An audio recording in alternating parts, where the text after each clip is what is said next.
Roh kebenaran. You hold me in your hand so that we can draw close to you. Supaya kami dapat mendekat kepadamu. Kami rindu untuk mengalami dan mengecap akan Engkau. Terima kasih Abba. Sekarang kami buka hati kami untuk kebenaran firman-Mu.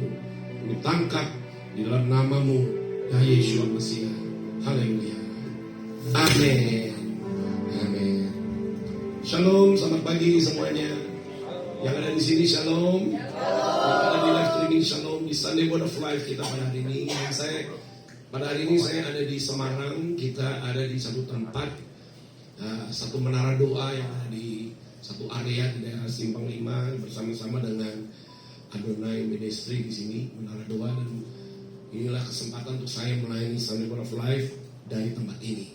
Nah Bapak Ibu Saudara, kalau Bapak Ibu Saudara mengikuti dari apa yang sudah saya sampaikan minggu lalu, maka kita akan belajar lagi dari minggu lalu, dari apa yang saya sudah bagi buat Bapak Ibu Saudara, yaitu berkenaan dengan bagaimana sesungguhnya kita berjalan di dalam waktu Tuhan. Apa yang saya bagi di minggu lalu, kalau Anda mau lebih jelas, Anda bisa ikuti kembali ya di YouTube channel seperti ini, Timothy Parengkuan Official. Di situ sudah berbicara panjang lebar bagaimana sebenarnya kehidupan kita sebagai orang percaya harus seperti apa. Kalau kita lihat pelajaran dari apa yang sudah terjadi dengan orang-orang Israel itu tidak berjalan yang abu-abu, mereka berjalan dengan pasti. Mereka berjalan di dalam kepastian. Nah sesungguhnya kita pun ketika kita menerima Yeshua sebagai Tuhan dan Juru Selamat, maka sesungguhnya kita pun juga berjalan di dalam kepastian, saudara. Tapi saya mesti melihat banyak orang-orang percaya yang sepertinya belum yakin di dalam perjalanan hidup mereka. Masih ada kebimbangan di dalam kehidupan orang-orang Kristen ini. Sebenarnya yang membedakan bukan agama loh saudara, yang membedakan adalah kita itu pengikut Kristus, kita berjalan di dalam kepastian. Nah kalau kita beri tema pada hari ini, temanya adalah berjalan di dalam kepastian. Yang membedakan kita dengan orang-orang lain mungkin saya mau katakan kepastian. Karena apa yang diperkenalkan oleh Yeshua untuk diberitakan kepada bangsa-bangsa lain adalah betul-betul apa yang sudah Tuhan nyatakan sebenarnya kepada bangsa sulung, itu orang Israel. Bagaimana bangsa Israel itu dituntun secara pasti. Dari waktu mereka keluar dari Mesir pun Tuhan sudah punya timeline buat orang Israel. Jadi kalau Anda baca dalam Alkitab itu, kenapa misalnya ditulis setelah 400 tahun maka mereka keluar dari perbudakan, itu artinya apa? Precise, tepat, jelas. Tuhan berbicara kepada Abraham, kamu lihat ya setelah 400 tahun maka keturunanmu harus keluar. Jadi keluarnya bangsa Israel dari perbudakan bukan karena mereka berperang, tapi karena waktu Tuhan, karena timeline Tuhan. Jadi kalau sudah berhubungan dengan timeline-nya Tuhan, tidak ada satu musuh pun yang dapat menghalangi agenda Tuhan ketika waktu itu dinyatakan di situ.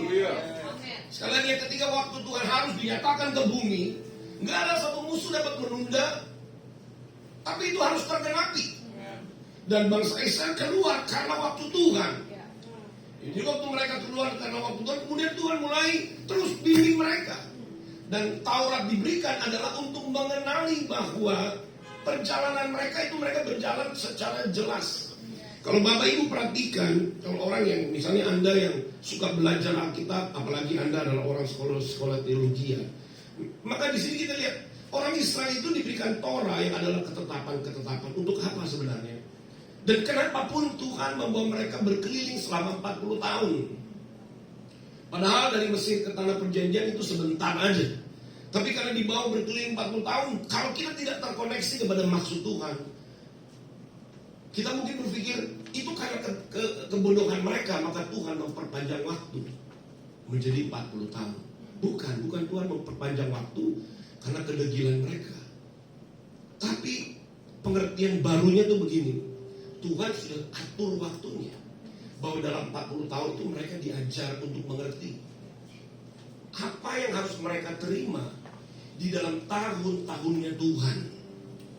Sehingga ketika waktu mereka keluar dari Mesir kan Tuhan ngomong tuh bahwa ini perayaan-perayaan yang harus kamu rayakan.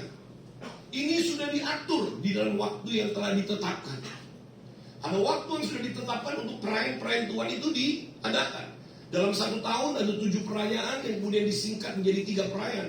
Itu berhubungan dengan waktu yang ditetapkan. Anda bisa nanti ditampilkan di sini, saudara. Dikatakan bahwa waktu yang ditetapkan Tuhan itu kok berhubungan dengan perayaan-perayaan.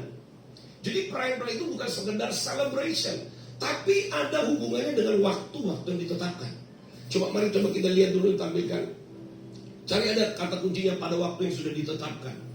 Lalu mulai dikatakan, inilah sesuai dengan waktu-waktu yang telah ditetapkan. Rayakanlah perayaan roti tidak beragi, rayakan perayaan 7 minggu, rayakanlah perayaan Pondok Daun itu pada waktu-waktu yang sudah ditetapkan. Jadi bangsa Israel itu waktu mereka keluar dari Mesir tidak kosong perjalanan mereka. Mereka berjalan berputar selama 40 tahun, saudara. 40 tahun itu di dalam pemahaman Ibrani artinya kebenaran, ya saudara. 40 itu emet artinya kebenaran. Jadi mereka dibawa untuk mengenal kebenaran lewat tahun-tahun yang ada. Dengan hari raya roti tidak beragi, ada kata-kata pada waktu sudah ditetapkan nih. Pada waktu yang ditetapkan. Jadi di dalam 1 tahun ada perayaan-perayaan yang berhubungan dengan waktu. Tapi kemudian tahun berikutnya lagi itu sudah ditetapkan Tuhan. Dan mereka tidak boleh keluar dari 40 tahun, karena 40 itu fix berbicara tentang pengenalan akan kebenaran. Angka 40 itu berbicara tentang kebenaran. Jadi mereka tidak bisa lewat dari situ. Itu sudah time frame. Itu sudah time frame, itu sudah begini. Mereka harus mengenal siapa Tuhan pencipta mereka. Jadi ya, mereka mungkin bosan diputar setahun di situ-situ aja karena belum masuk terus tanah perjanjian. Tapi ternyata setiap tahun yang mereka lalui, disitulah Tuhan mulai memperkenalkan dirinya, siapa dia. Siapa dia.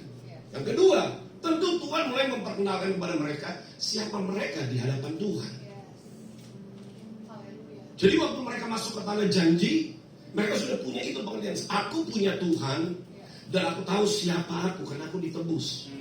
Nah, pemahaman ini pun akhirnya kehadiran Yeshua Mesias itu supaya kesempatan untuk bangsa-bangsa lain mengerti dan mengenal siapa pencipta dan siapakah kita yang ditebus. Yang saya lihat bahwa tidak banyak orang Kristen tahu betul siapa Tuhan dan tahu betul siapa kita yang ditebus.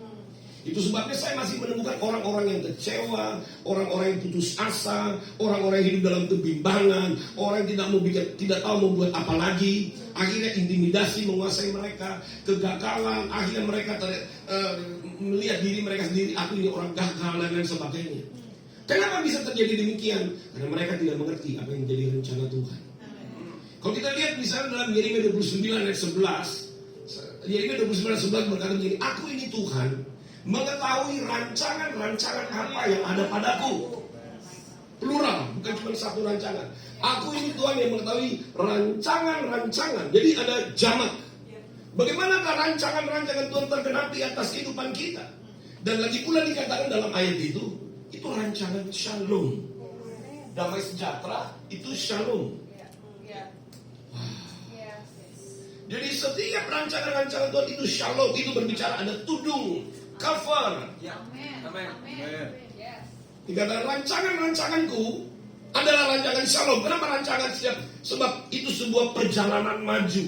Dari tahun ke tahun, ke tahun, ke tahun, ke tahun. Itulah rancangan Tuhan digenapi di tahun ini, digenapi lagi di tahun kemudian, digenapi lagi di tahun berikutnya. Itulah namanya rancangan-rancangan Tuhan yang seharusnya kita kenal. Seharusnya orang Kristen itu kenal. Tetapi kenapa tidak kenal? Kenapa tidak memahami? Karena tidak terkoneksi dengan apa yang Tuhan sudah ajarkan pada orang Israel. Makanya minggu lalu saya sudah kupas bahas tentang timeline. Saya akan tambahkan lagi. Mari kita ikuti apa yang menjadi kerinduan Tuhan untuk kita yang ditebus. Kita ditebus tidak hanya diselamatkan, loh saudara. Kalau saya lihat dalam dunia misi, dalam dunia penginjilan, kita menginjil, kita memberitakan Yesus adalah Tuhan, supaya orang terima Yesus. Cuma berhenti begini, supaya lu mati jangan masuk neraka. Itu aja. Padahal sebenarnya kalau misi penginjilan itu memberitakan berita kabar baik. Kabar baik tidak hanya soal supaya kita tidak masuk neraka, tapi kabar baik itu berbicara kabar perpindahan dari perbudakan, tapi kepada hidup penuh dengan kemerdekaan yang berjalan di dalam rancangan-rancangan Tuhan. Jadi karena tidak diberitakan bagian yang belakangan ini yang soal rancangan-rancangan Tuhan, maka ketika orang menginjil, sebentar cinta Tuhan itu sebentar, tidak panjang. Waktu masih bertobat berapi-api, ia dibaptis berapi-api, kemudian bahkan dipenuhi oleh bahasa lidah berapi-api. Tapi coba tunggu saja 1, 2, 3 tahun, paling lama setahun, orang mulai berpikir lagi, gimana Tuhan? Tambah lagi 1 tahun, 2 tahun, tambah lagi, karena tidak diajar. Kan Yesus bilang begini, beritakanlah Injil supaya mereka percaya, tapi habis setelah itu diajar. Bagian pengajaran ini menurut pendapat saya tidak lengkap, bukan tidak ada. Saya melihat juga ada namanya Bible Study, ya, cell group, ya, FA itu ada. Tapi pengajaran-pengajaran itu harus, sekadang harus berhubungan dengan pengenalan akan Tuhan di dalam waktu-waktu Tuhan yang Tuhan sudah nyatakan kepada bangsa Israel. Jadi kepada bangsa Israel itu, mereka keluar dari Mesir gak langsung masuk tanah janji. Mereka harus belajar mengenal siapa Tuhan di dalam waktu yang Tuhan tetapkan selama 40 tahun. Karena angka 40 berbicara kebenaran. Karena kebenaran itu memerdekakan mereka dari mental perbudakan. Mental perbudakan apa? Takut serba kekurangan. Awal-awal memang bangsa Israel mengeluh. Tapi saya percaya setelah dibuktikan bahwa Tuhan marah dan bumi terbelah dan sebagian besar dari mereka masuk ke bumi, dan setelah itu orang-orang mulai berjalan dalam takut dan hormat kepada Tuhan. Karena pengenalan akan Tuhan ada di dalam perjalanan orang Israel. Siapa bilang di dalam perjalanan kita yang menerima Yeshua tidak ada pengenalan akan Tuhan? Kalau kita buka ayat ini misalnya, apa maksudnya di dalam ayat ini yang saya mau sampaikan kepada Anda?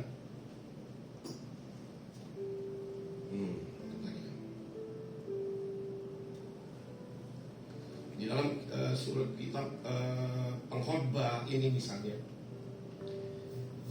Pengkhotbah 3 ayat yang pertama, untuk segala sesuatu ada masanya, untuk apapun di bawah langit ada waktunya. Ini apa sebenarnya? Bagaimana penerapannya dalam kehidupan kita yang ada di hari-hari ini? Apa maksudnya?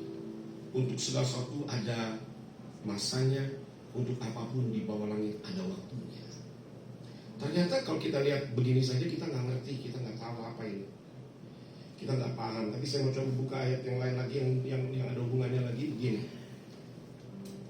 Hosea 14 ayat 10. Siapa yang bijaksana biarlah ia memahami semuanya ini. Siapa yang paham biarlah ia mengetahuinya. Sebab jalan-jalan Tuhan adalah lurus dan orang benar menempuhnya. Tetapi pemberontak tergelincir di situ. Lalu apa hubungannya dengan segala sesuatu ada waktunya, segala sesuatu ada masanya? Saya mau beritahu kepada Bapak Ibu Saudara sekalian bahwa apa yang dikatakan di dalam khotbah itu bukan sekedar untuk segala sesuatu ada waktunya. Ternyata, ya ditutup dulu gitu. Ternyata itu berbicara tentang satu perjalanan pengenalan. Nah orang, coba tampilkan lagi. Orang pemberontak nggak tahan di jalan pengenalan.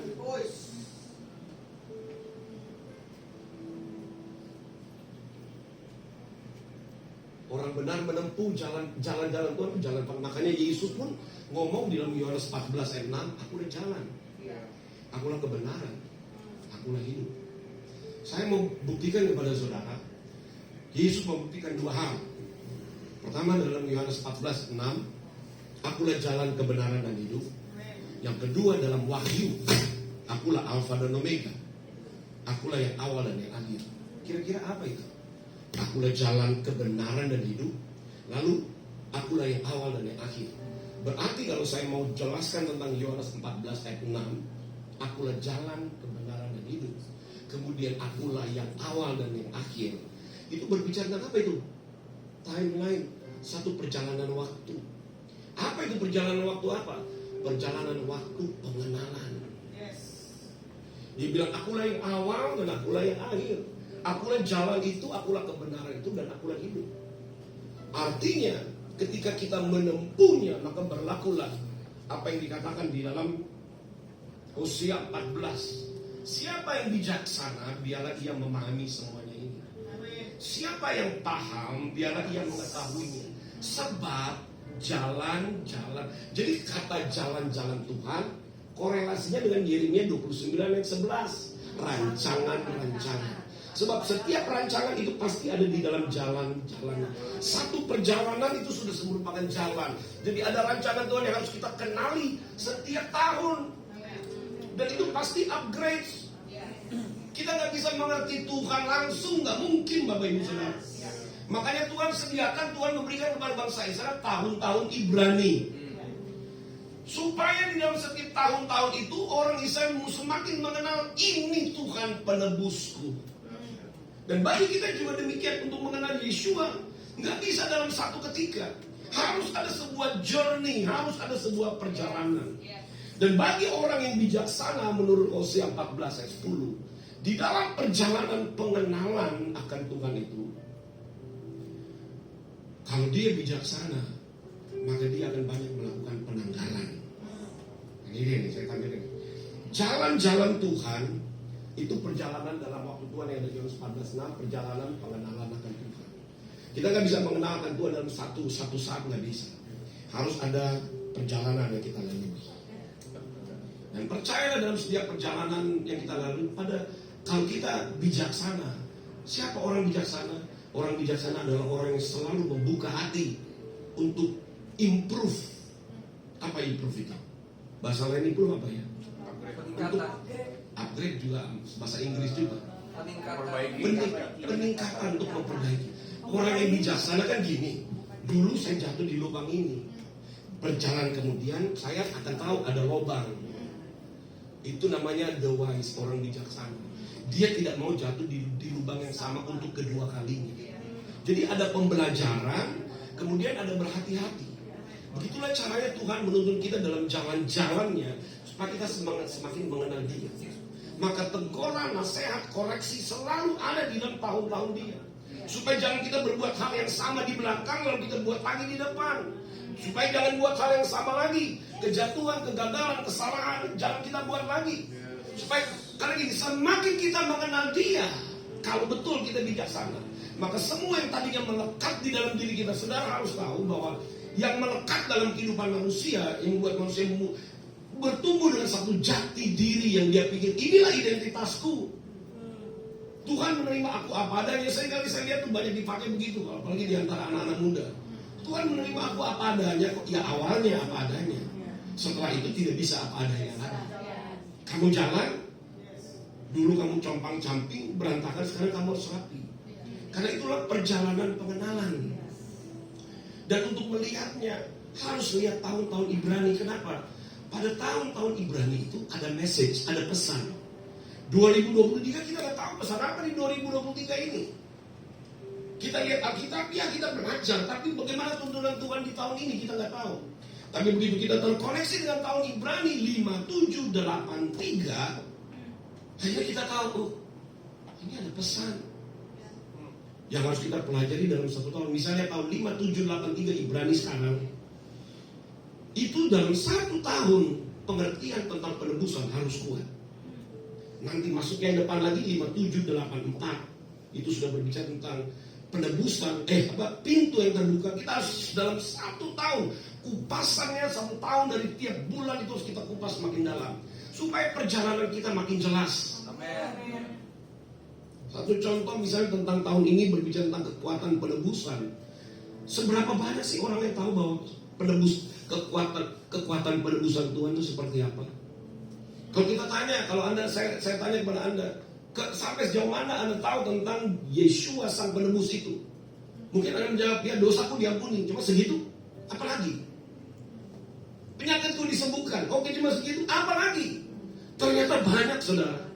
Dan kalau kita teliti, kita pelajari. Tuhan itu kasih kesempatan 1 tahun Ibrani, kamu harus tahu aku sang penebus itu seperti apa. Termasuk kamu ditebus dari rasa bersalah, kamu ditebus dengan rasa ditinggalkan, kamu ditebus dengan rasa disakiti, supaya kamu tidak lagi disakiti oleh, jadi kebal sudah. Haleluya. Saudara, Tuhan mengajar kepada Musa, kalau kamu ditampar pipi kiri, kasih kanan. Itu tidak langsung begitu tampar. Mana ada orang mau tampar lagi? Yang mau. Itu perlu perjalanan waktu sampai kita gini. Aduh Tuhan, aku mengasihi dia. Coba tampar lagi. Aku semakin mengasihi. Jadi perlu perjalanan. Kalau saya tanya orang Kristen nggak ada yang mau sekarang tampar pipi kiri kasih pipi kanan, nggak ada yang mau. Tapi ternyata dalam perjalanan pengenalan akan Tuhan, ketika itu terjadi lagi dan terjadi lagi, mungkin Tuhan mengajar begini. Sudahkah kamu memiliki kasih? Percayalah kalau kita akhirnya mengerti kasih, nggak akan ditampar lagi pipi kita. Tapi selama kita masih belajar kasih, contoh lain memberi.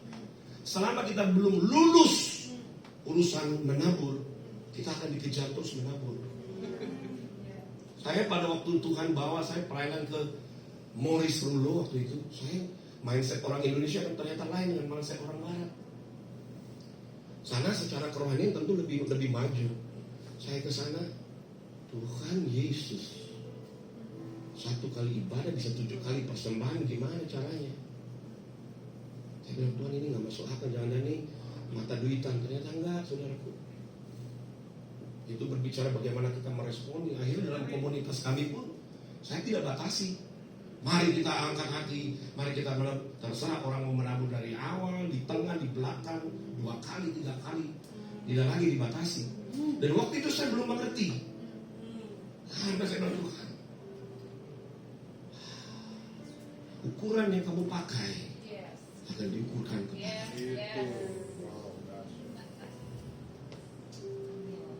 Berilah maka kamu akan diberi.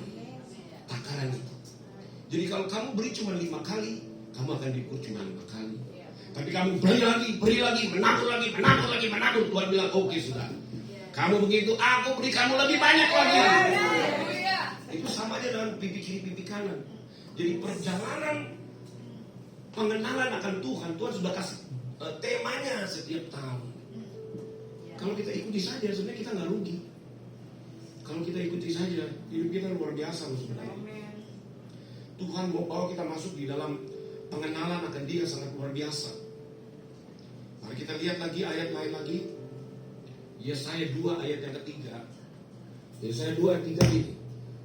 Dan banyak suku bangsa akan pergi serta berkata, mari kita naik ke gunung Tuhan, ke rumah pencipta Yakub, supaya Ia mengajar kita tentang jalan-jalannya, dan supaya kita berjalan menempuhnya, sebab dari Sion akan keluar pengajaran dan firman Tuhan dari Yerusalem. Nanti ya kalau kita biasa begitu, orang kan datang bilang, misalnya orang lihat dari Bapak Judah yang tadi, orang bilang, Pak, Bapak tetap smile. Lagi dalam pergumulan keuangan, apalagi kalau saudaranya mungkin orang Ambon. Bro, beta lihat ale saya sadar. Saya ada ini tapi tetap menyanyi, tetap bersuka cita. Nanti orang bilang, gua mau belajar dong sama lu. Aku mau belajar bagaimana kamu tetap tersenyum. Ini nubuatan. Karena ketika kita berjalan di dalam pengenalan akan Tuhan lewat waktu Dia, orang itu akan tertarik. Dia katakan begini, ini kalau saya terbiasa melihat hal-hal yang Tuhan mau sampaikan secara tersembunyi, kenapa tidak disebut rumah Israel ke rumah Allah Yakub? Jadi Tuhan sedang ngomong begini, Yakub itu harus mengerti dan harus belajar jalan-jalan Tuhan. Yakub itu berbicara orang yang perlu ditebus. Jadi orang yang perlu ditebus nanti akan datang dan berkata, saya mau belajar jalan-jalan Tuhan. Sebab dari Sion, dari Yerusalem. Apa yang keluar dari Sion? Apa yang keluar dari Yerusalem? Apa yang dia sudah ajarkan kepada orang-orang Israel tentunya. Ya, haleluya. Yang begini tidak banyak orang mau, tidak banyak orang mengerti, tidak banyak orang menangkap. Padahal kalau kita berjalan di dalam waktu Tuhan, ini satu rahasia baru yang saya mau sampaikan kepada Anda. Coba jatuh dulu buka ayat Pengkhotbah 3, baru nanti pindah ke slide saya. Pengkhotbah 3 ayat 15. Dalam Pengkhotbah 3 ayat 15, perhatikan ya, yang sekarang ada, dulu sudah ada, dan yang akan ada sudah lama ada. Bukan Tuhan mencari yang sudah lalu, sebenarnya istilahnya lain. Tuhan mempertanggungjawabkan apa yang lewat, yang sudah lewat. Tapi yang saya mau Anda perhatikan adalah yang sekarang ada, dulu sudah ada, dan yang akan ada sudah lama ada. Apa maksudnya itu, saudara? Saya mau sampaikan ini apa yang ditulis oleh Pengkhotbah. Sebenarnya Pengkhotbah sedang berbicara begini. Apa yang sudah ada, yang akan ada, itu sudah ada di dalam waktu Tuhan, sudah ada di dalam waktunya Dia. Pengkhotbah bisa bilang dua hal. Pengkhotbah bilang yang dibawa sia-sia, dan Pengkhotbah bilang itu sudah ada. Yang mana? Kalau kita cuma terjemahkan ini bukan model rambut bob sudah ada dulu lalu muncul lagi, bukan itu. Ya kalau kita lihat bahasa begini, tapi oh ya dulu model gondrong, sekarang gondrong, oh model bob, model A-line, B-line, E-line dan lain sebagainya. Dress wanita, bukan itu maksudnya. Pengkhotbah melihat itu di bumi itu kesia-siaan, tetapi ada yang sudah ada di sana, yang berlalu dan yang akan datang sudah ada. Itu apa sebenarnya? Itu berbicara tentang satu waktu yang ada yang namanya di dalam masa kekekalan. Itu di dalam bahasa Ibrani itu dikatakan itu now, tapi was. Lucu juga ya dalam bahasa Indonesia gimana cara menerjemahkannya? Now, tapi was. Ya saya harus buka ini supaya itu dalam bahasa Ibrani namanya ka'et haya. Ini. Pengkhotbah 3. Yang sekarang ada, dulu sudah ada, dan yang ada sudah lama ada. Dalam bahasa Ibrani-nya ka'et haya. Dalam bahasa Inggris now was. Sekarang tapi udah disiapkan. Baru bahasa Ibrani-nya itu huruf Ibrani. Ini huruf Ibrani-nya, tapi itu kalau kita ejanya itu ka'et haya. Jadi kalau kita lihat ka'et haya itu berbicara tentang yang sudah ada. Dengan kata lain, itulah yang namanya realita Tuhan. Waktu yang sudah ada di dalam kekekalan atau olam. Jadi udah ada. Tuhan tahu lu lagi butuh uang, udah disediakan di sana, udah ada.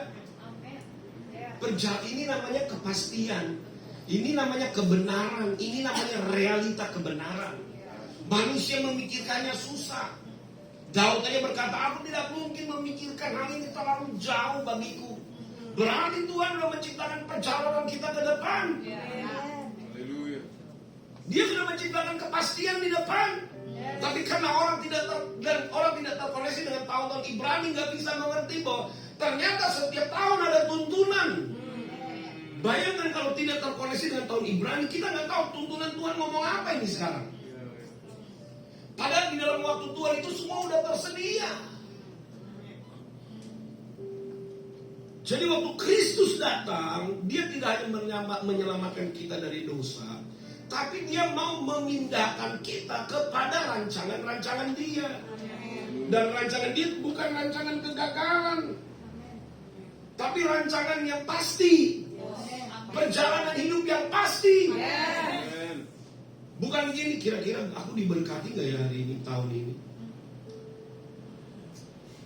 Yang saya temukan, dan saya juga belajar dalam hidup saya gini, kira-kira Tuhan dengar doa saya gak ya? Karena Tuhan gak lihat hati saya, gak lihat air mata saya. Tuhan dengar gak sih Tuhan? Tuhan gak tahu hatiku lagi susah. Tuhan gak tahu hatiku lagi sakit. Tuhan gak dengar ya Tuhan?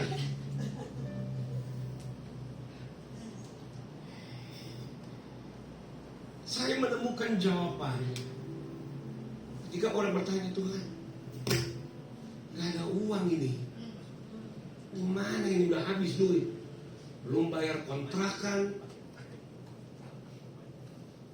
masih belum ada kerjaan. Apa Tuhan gak? Aku udah beri hidup loh Tuhan. Masa Tuhan gak lihat aku? Salah. Bukan kita yang beri hidup, Dia yang beri hidup. Kita ini ciptaan. Bagaimana kita bisa memberi ciptaan berbicara kepada Sang Pencipta? Aku udah memberikan hidupku. Tuhan bilang, hidup itu aku punya. Aku yang menghembuskan kamu kehidupan.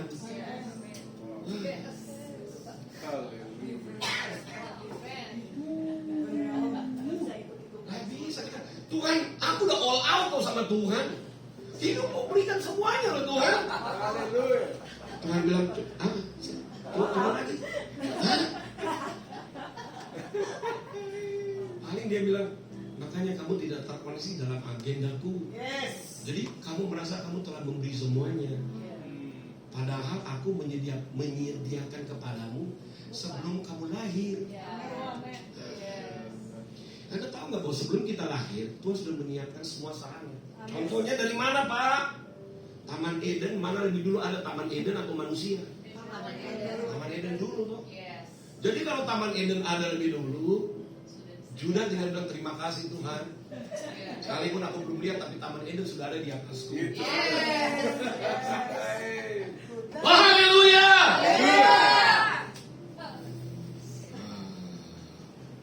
Kalau Tuhan ciptakan manusia dulu, baru belakangannya Taman Eden, baru manusia protes. Tuhan gimana?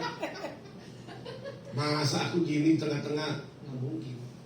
Dia ciptakan dulu Taman Eden, baru manusia diciptakan. Jadi perspektifnya beda nih. Pada waktu Abraham dipanggil keluar dari sanak saudara, dari famili, dari negeri, dari tanah lahirnya dan lain sebagainya. Lalu dia bawa kemenakannya Lot, mungkin untuk penghiburan. Karena nggak ada teman lama, nggak ada famili kan, nggak ada kemenakan kalau orang Manado bilang. Dibawa gitu, akhir tapi Tuhan pisahkan juga Lot, tidak boleh ada di situ. Waktu udah dia sendiri, kemudian kasih kesempatan lagi pisah. Lot pilih duluan, Lot pilih tanah yang permai lagi. Lalu Abraham dapat sisa. Waktu Abraham dapat sisa, ya Tuhan, ya Tuhan. Kalau istilah orang Kristen sekarang, darah Yesus. Ada guru. Tapi Tuhan ngomong begini, Abraham jangan kamu salah lihat. Kamu lihat aku ke atas. Bintang-bintang itu akan keturunan. Pasir di tepi pantai itu keturunan. Kemudian Tuhan ajar untuk saat melangkah di dalam perspektif Tuhan. Dia bilang begini, setiap tempat yang kamu jalani sekarang, selebar, sejauh matamu memandang, sekarang kamu jalani, itu tempat kuberikan. Padahal semuanya kelihatannya padang gurun. Tapi ternyata di dalam perspektif Tuhan sudah ada, sudah lama ada tanah perjanjian itu, sudah lama ada di dalam realita Tuhan. Dan akhirnya keturunannya mewarisi.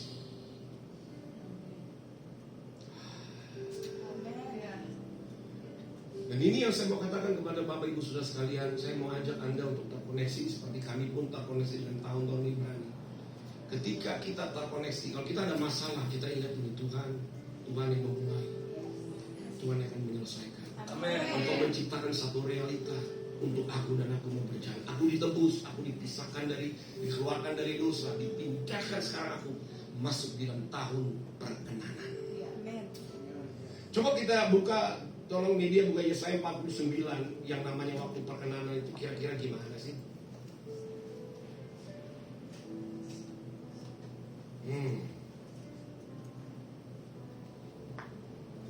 Yesaya 49:8. Beginilah firman Tuhan, pada waktu aku berkenan, aku akan menjawab engkau. Ya.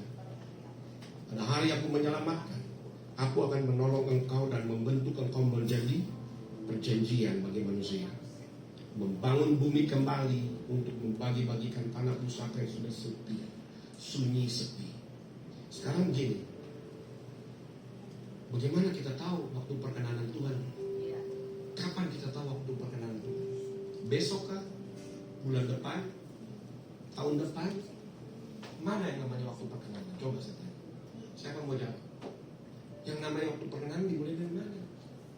Gampang sekali. Waktu Tuhan dalam sesuai dengan Kejadian 1 ayat 14 itu, pada waktu dia menciptakan langit dan bumi dengan penerang-penerang itu menjadi tanda untuk mengatur waktu dan masa, bulan dan lain sebagainya. Ternyata di situ Tuhan sudah menaruh rancangannya. Yeremia 29 ayat 11 sudah ditaruh di dalam kutipan Kejadian 1 ayat 14. Jadi waktu dia mulai menaruh tanda untuk membagi-bagi tahun, masa dan lain sebagainya, di situ sebenarnya perkenanan Tuhan dimulai dari situ. Oh, ya coba mungkin saya harus perlihatkan buat Bapak Ibu Saudara sekalian tentang hal ini supaya kita mengerti ketika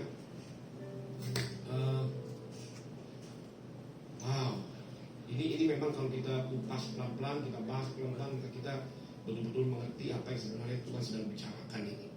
Apa yang Tuhan menyatakan buat kita. Kalau kita terkoneksi dengan waktu-waktu Tuhan, kira-kira kita itu dia ya, Kejadian 1:14. Tapi saya mau yang ada urutan-urutannya supaya kita mengerti apa yang menjadi bagian kita sesungguhnya. Nah ini ya, coba. Ini di slide ini. Kejadian 1:14 ini tadi ada tanda, ada masa-masa yang tetap, ada hari-hari dan tahun-tahun. Sedikit pemahaman tentang Ibrani soal ini adalah tanda itu didahului dengan tanda itu meterai perjanjian. Jadi ketika itu menjadi tanda, jadi rupanya waktu dia merancangkan tahun-tahun yang akan dilalui oleh manusia, dia bingkai dulu di dalam perjanjian, supaya barulah masuk yang namanya moed dalam bahasa Ibrani, barulah mulai berlaku hari atau momentum, baru mulai berlaku itu semua tahun-tahun penggenapan. Jadi sekarang kalau kita mau lihat waktu perkenanan, gampang. Karena ternyata perjalanan kehidupan kita sesuai dengan tahun-tahun Ibrani, ketika kita mengerti tentang perjanjian, itulah tahun perkenanan dimulai. Sekarang di dalam Alkitab dikatakan begini, aku akan mengadakan perjanjian baru. Dan perjanjian baru itu digenapi lewat penebusan Yeshua. Yeshua naik di kayu salib, maka dia mengadakan perjanjian. Sekarang perjanjian, kenapa disebut perjanjian baru? Brit Hadasya, perjanjian baru itu berbicara tentang tidak lagi bangsa Israel diperbudak oleh kekuatan manusia yang dilepaskan dari kekuatan manusia, tapi akan dilepaskan dari kekuatan si jahat. Makanya perjanjian baru itu harus dibuat supaya kesempatan bangsa-bangsa lain juga dapat dilepaskan dari perbudakan si jahat. Jadi ketika Yeshua naik di kayu salib, dia mengadakan perjanjian baru. Setelah itu berlakulah namanya waktu perkenanan buat kita. Amin. Kurang nangkep ya. Kurang nangkep ya. Apa saya kecepatan? Waktunya memang berjalan cepat sekali. Jadi setelah Yeshua naik di kayu salib, lalu kita menerima dia sebagai Tuhan dan Juru Selamat. Begitu kita mengaku dia sebagai Tuhan dan Juru Selamat, berlakulah atas kita waktu perkenanan. Di sini. Nah, waktu kita sudah mulai berjalan, waktu perkenanan dimulai atas kehidupan kita, kita melalui tahun-tahun pengenalan. Di dalam waktu perkenanan Tuhan itu ada perjalanan pengenalan akan Tuhan lewat tahun-tahun yang dia beri. Haleluya. Makanya waktu kita melihat ini, oh ternyata Tuhan udah jauh-jauh hari persiapkan. Tahun-tahun perjalanan manusia dibingkai dulu dengan tanda. Itu namanya dengan perjanjian. Supaya apa? Kalau setan mau ganggu, setan mau korek, setan dia astaga, oh, ada tanda. Haleluya. Saudara tahu gak kalau setan mau mengganggu saudara? Setan datang dulu dekat ke muka Anda dan dilihat, gak ada tanda. Kita kerjain dia. Gak ada tanda juga. Kita bikin dia sakit hati. Begitu ini, ada tanda. Setan bilang, jangan dekat deh. Percuma gak mempan.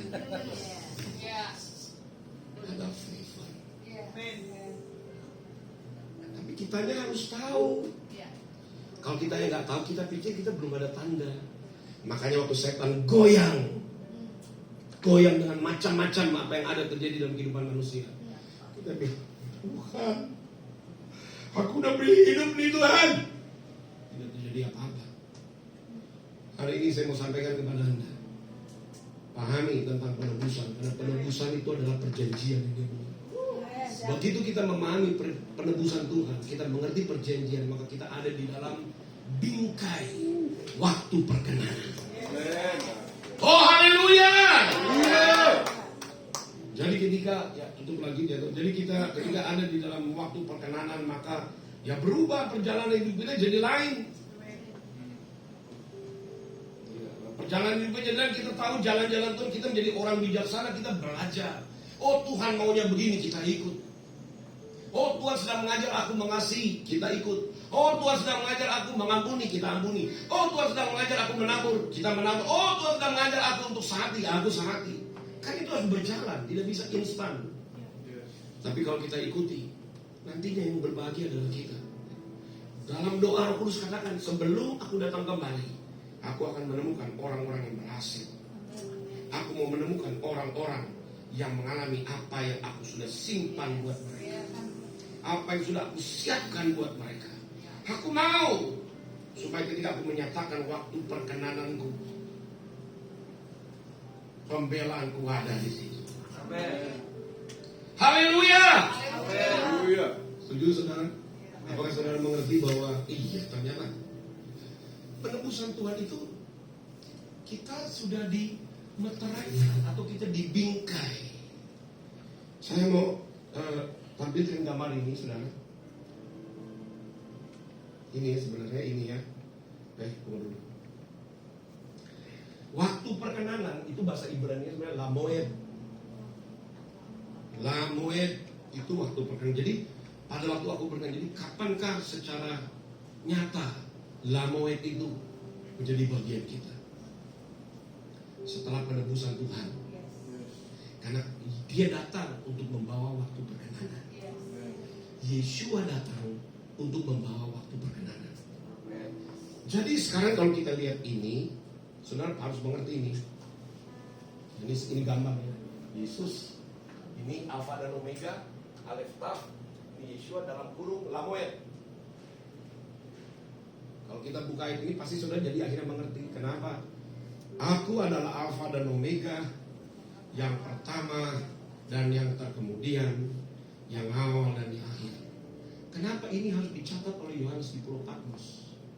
Kenapa Yohanes harus mendengar hal ini? Untuk siapakah ayat ini berlaku? Kenapa harus dikatakan akulah awal dan akhir? Berarti apa? Hubungannya dengan apa? Timeline, waktu perkenanan. Jadi waktu dikatakan akulah Alfa dan Omega atau Alef Taf, ini Alef Taf ya. Kalau Romawi ini Alfa tapi sesungguhnya Alef. Omega sesungguhnya Taf. Kalau dilihat dari huruf asli lebih, kalau lihat dari kalau Romawi Alfa memang awal dan akhir, Omega akhir. Tapi kalau Ibrani lain, Alef itu akulah pencipta, Taf itu perjanjian. Jadi akulah penciptamu dan akulah perjanjianmu. Jadi Tuhan pencipta dengan perjanjiannya telah membuat waktu perkenanan.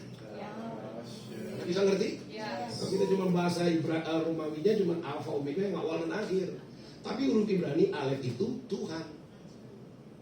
Jadi akulah Tuhan atau sumber, Taf itu perjanjian. Jadi akulah Tuhan dan perjanjian. Aku menyatakan diriku di dalam perjanjianku. Itulah tahun perkenanan bagimu. Oh, keren banget dikatakan. Oke, ulang. Supaya Anda mengerti. Jadi Alfa dan Omega atau Alef Taf itu berbicara begini. Akulah penciptamu, akulah sumber kehidupanmu. Di dalam perjanjianku, aku menyatakan diriku. Itulah tahun perkenanan bagimu. Haleluya. Haleluya. Haleluya. Jadi bisa haleluya paling keras. Haleluya. Haleluya. Nih, Mazmur 75 ayat 3.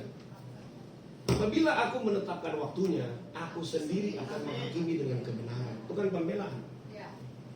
Kalau kita mengerti begini, kita apalagi kita mau berikan sama Tuhan, kita justru masa kurang. Ya, kita nggak bisa baku tanding, kita nggak bisa tanding dengan Tuhan. Tuhan aku udah beri penuh, engkau harus beli penuh, nggak bisa.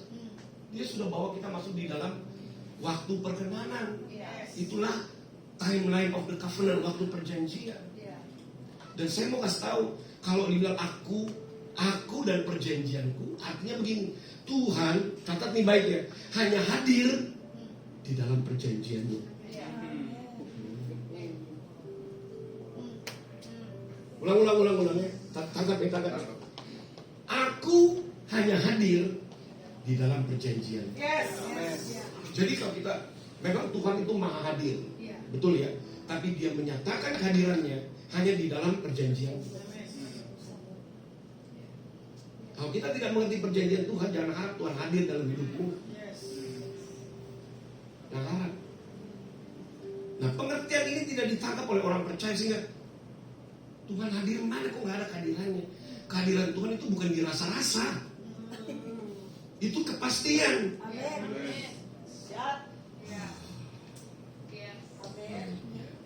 Dan yang bagus ini yang bunyi begini, semusim berlalu, namun kau selalu lihat aku. Apa itu artinya? Setiap waktu aku lalui ada pemeliharaan. Kenapa? Tuhan hanya memelihara orang-orang yang ada di dalam perjanjiannya. Maka itu di kitab Wahyu dia nyatakan, akulah Alfa dan Omega, akulah Tuhan pencipta dan akulah perjanjian. Dan aku hadir hanya di situ. Kalau kita tidak sepakat dengan perjanjian, karena kalau kita bersepakat dengan perjanjian Tuhan, artinya gini loh, tanggalkan kebiasaanmu yang lama, tanggalkanlah perilakumu, tanggalkanlah sifat-sifat lamamu, sepakatlah di dalam perjanjianku, maka kamu akan tahu aku hadir di dalam hidupmu. Saya sudah membuktikan ketika saya memberontak, saya tergelincir. Tapi ketika saya tahu Tuhan, itu confident, keyakinan hadir Tuhan, hadir, dan dia buka kok, dia bawa kita maju terus. Haleluya. Oke. Satu lagi. Ini saya tampil gambarnya begini. Nah, tadi ini sekarang ini bahasa Ibrani. Ini ya, sebenarnya bacanya sebenarnya kalau orang Israel dia hormat, dia nggak berani baca seperti tulisan ini. Mereka dari Yod, He, Vav, He, mereka baca Adonai. Jadi Adonai ini apa? Syamah. Ya, ini huruf Ibrani Shin, Mem, He. Jadi bacanya Adonai Syamah. Ini pas ini bukan orang Kristen yang mengerti Ibrani, karena dia taruh kata-kata ini. Kalau buat orang Yahudi dia takut baca huruf ini. Jadi dia ganti Adonai. Jadi Adonai Syamah. Atau kita mungkin translate Yeshua Syamah. Artinya apa? Tuhan hadir. Ini dia. Lamoed berbicara akan waktu perkenanan ya tadi ya. Di waktu itulah kehadirannya ada. Di setiap waktu itu, di mana ada perjanjian Tuhan, dia akan hadir. Makanya kita bisa menemukan Yeshua Shama atau Adonai Shama, kehadiran Tuhan. Yesaya 48 dan 35. Jadi keliling kota itu ada 18.000 hasta. Sejak hari itu nama kota itu ialah Tuhan hadir di situ. Kita bisa kupas lagi kenapa harus ada 18.000 hasta. Kita bisa kupas itu. Tapi pengertiannya gini, selama kita hidup di dalam perjanjian Tuhan, kita bersepakat menanggalkan hal yang lama, dia hadir di dalam hidupmu. Tidak mungkin dia tidak hadir, kan dia sudah bingkai tahun-tahun itu di dalam perjanjiannya. Nah, ini yang seringkali tidak dipahami. Nah, makanya melalui Sunday Word of Life ini saya mau sampaikan, kita ini orang yang berbahagia. Ada jaminan. Tahun-tahun perjalanan kita bukan tahun-tahun manusia dosa, tapi tahun-tahun yang sudah dimeteraikan oleh perjanjian. Ketika kita sepakat hidup di dalamnya, menyelaraskan diri, tidak mungkin kita dibiarkan. Dan tidak mungkin Tuhan tidak menyertai kita. Dia hadir di situ. Adonai Shammah, Tuhan hadir. Yeshua Shammah. Saudara mau nggak Tuhan selalu hadir dalam hidup?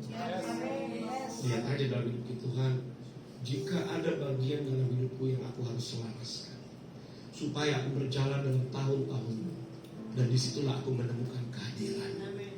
Aku mau selaras. Roh Kudus tuntunlah aku, kasih tahu sama aku apa saja yang aku harus selaraskan dalam hidupku, supaya aku berbahagia. Haleluya. Sudah setuju? Mau?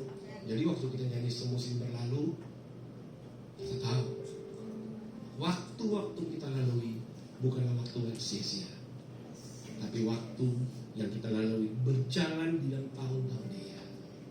Kita nyanyi lagu itu bisa. Ketinggian. Semusim berlalu, namun Kau selalu pelihara kasih dan setia.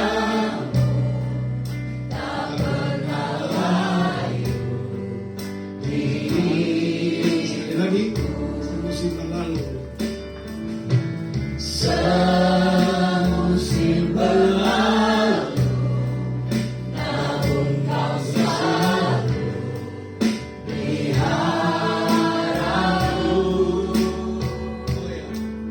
Kasih dan setia-Mu tak pernah layu di hidupku. Lebih luas dari samudra kebaikan-Mu Bapa, takkan habis di hidupku.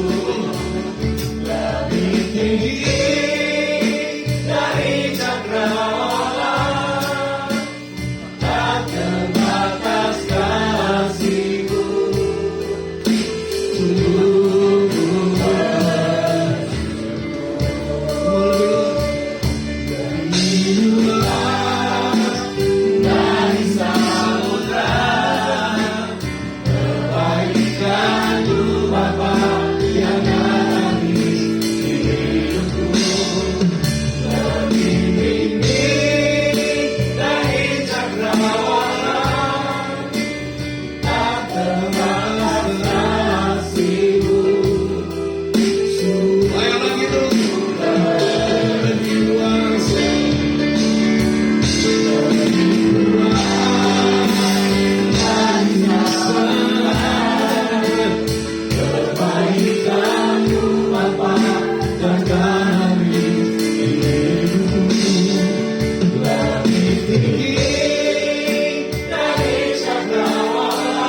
Kuatkan dan teguhkan hatimu, masuk dan sepakatlah dengan apa yang firman Tuhan katakan.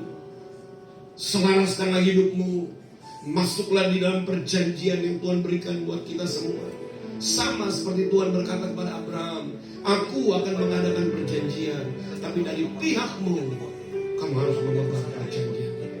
Saya mengajak Bapak Ibu Saudara untuk ayo kita sepakat. Dalam kita bersepakat dengan perjanjian ini, buang semua hal-hal yang lama, buang semua sifat-sifat dosa, buang semua kebiasaan, buang, tanggalkan hal-hal yang seperti itu. Hiduplah di dalam kehidupan manusia baru. Orang yang hidup secara manusia baru, dia tahu, dia bijaksana, dia tidak hidup sama seperti dulu.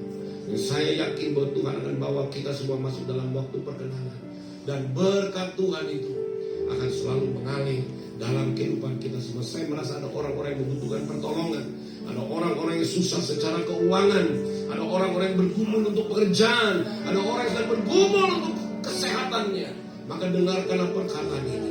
Dia yang telah menebus kita, Dia yang memindahkan kita, Dia mau bawa kita di dalam waktu perkenanannya, waktu perkenanan yang telah dimeteraikan oleh perjanjiannya.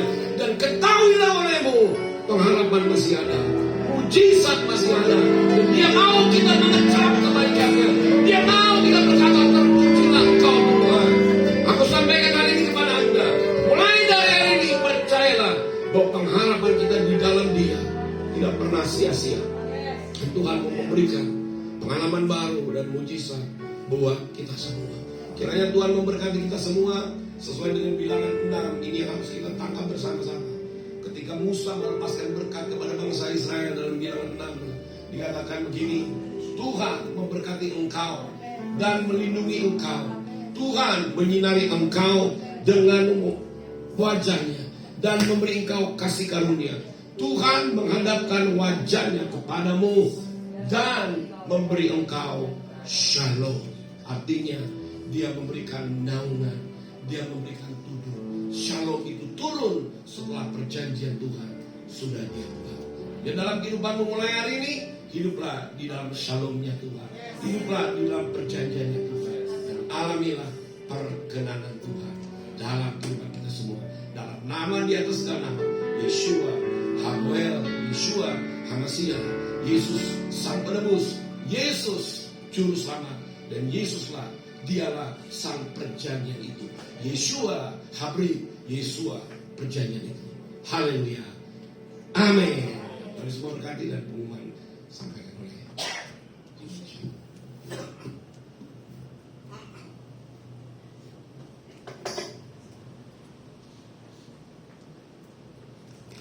Ya, luar biasa apa yang sudah disampaikan kepada kita pada pagi ini di dalam Sunday Word of Life. Saya percaya bahwa ada satu pemahaman yang baru, perspektif yang baru, bagaimana kita berjalan di dalam waktu-waktu Tuhan. Kita berjalan di dalam pengenalan akan Tuhan, masuk ke dalam waktu-waktunya, masuk ke dalam hari-hari di mana di situ ada naungan shalom.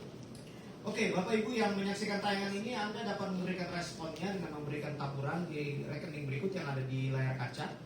Lihat di rekening ini. Dan bagi Anda juga yang tahu bahwa apa yang selalu dibagikan kepada Anda itu membawa Anda masuk ke dalam pengalaman-pengalaman baru bersama Tuhan, semakin mengenal Tuhan Elohim lebih dalam lagi dan masuk ke dalam rancangannya. Anda dapat juga memberikan persepuluhannya di rekening yang berbeda, tetapi ya. Dan ada beberapa hal yang saya mau sampaikan, ada beberapa pengumuman. Kita akan tetap ada setiap minggunya, Bapak Ibu, setiap minggunya di setiap hari Senin, Selasa, dan Kamis. Senin, Rabu, dan Kamis kita akan tetap ada morning message dengan Bapak Timothy, ya, dengan Bapak Timothy Paripuan di dalam Facebook beliau maupun juga Instagram dari Restoration Community, itu jam 6:30 pagi. Kemudian setiap hari Selasa dan Jumat ada rumah doa jam 6 pagi, itu hanya ditayangkan di Zoom, ya, Selasa dan Jumat. Kemudian di hari Sabtu kita akan mengadakan kembali secara online melalui Zoom Sabat Worship jam 10 pagi. Dan sama seperti sekarang di hari Minggunya kita akan ada lagi Sunday Word of Life jam 10 pagi di YouTube channel. Oke, demikian Sunday Word of Life hari ini. Sampai bertemu kembali di dalam acara Sunday Word of Life berikutnya. God bless you dan happy Sunday.